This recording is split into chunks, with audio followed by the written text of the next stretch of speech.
আজি কিছুদিনৰ পৰা লক্ষ্য কৰিছোঁ বিজেপি দলৰ কেইবাজনো নেতাই আমাৰ জনপ্ৰিয় নেতা লোকসভাত বিৰোধী দলপতি ৰাহুল গান্ধী ডাঙৰীয়াৰ ওপৰত তীব্ৰ অতি উত্তেজনাপূৰ্ণ আৰু অতি আক্ৰমণাত্মকভাৱে অসাংবিধানিক কথা বতৰা ক'বলৈ আৰম্ভ কৰিছে।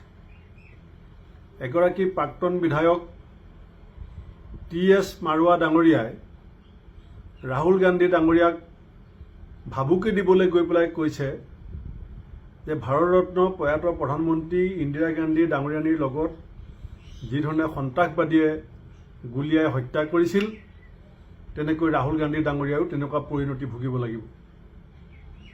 গণতান্ত্ৰিক ব্যৱস্থাটোত এজন বিজেপি নেতাই দেশৰ বিৰোধী দলপতিজনক হত্যাৰ ভাবুকি দিয়াটো কেৱল গৰিহণাৰ বিষয় নহয়, আইন শৃংখলাজনিত এটা বিষয়।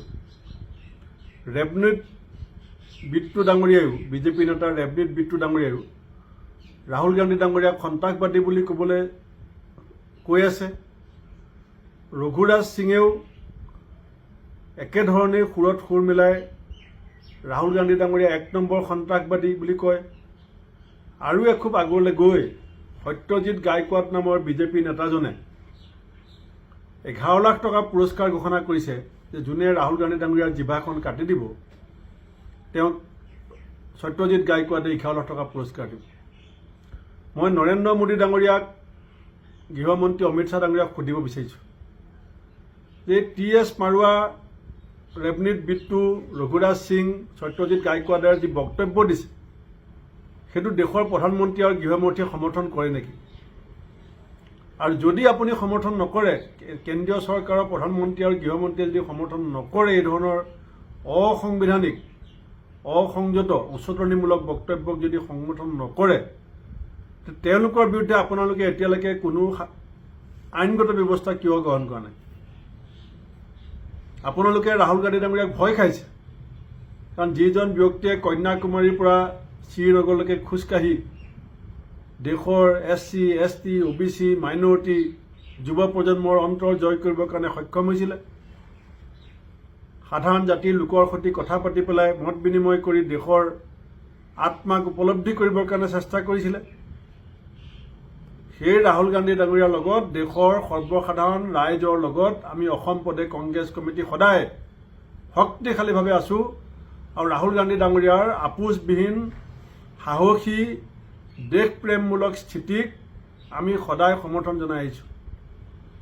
অসমতো যেতিয়া ৰাহুল গান্ধী ডাঙৰীয়াই ভাৰত জোড়ো ন্যায় যাত্ৰা মণিপুৰৰ পৰা মুম্বাইলৈ কৰিছিলে, বিজেপিৰ মুখ্যমন্ত্ৰী হিমন্ত বিশ্ব শৰ্মাই যথেষ্ট প্ৰতিৰোধ সৃষ্টি কৰিছিলে, কিন্তু আমি অসম কংগ্ৰেছে সেইবিলাক প্ৰতিৰোধ ওফৰাই পেলাইছিলোঁ, কাৰণ আমি অসম কংগ্ৰেছ ৰাহুল গান্ধী ডাঙৰীয়াৰ লগত আছোঁ।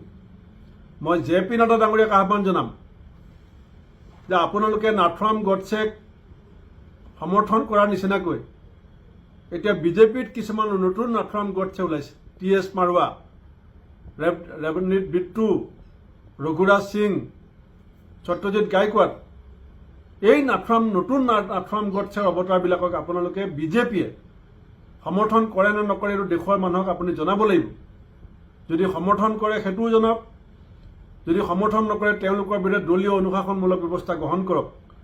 ৰাহুল গান্ধীৰ প্ৰতি ভাবুকি সমগ্ৰ দেশৰ বিৰোধী সত্তাৰ প্ৰতি ভাবুকি হিচাপে বিবেচনা কৰিছোঁ। আৰু আমি কংগ্ৰেছ দল, অসম প্ৰদেশ কংগ্ৰেছ কমিটি আমি শক্তিশালীভাৱে সদায় আমি ৰাহুল গান্ধী ডাঙৰীয়াৰ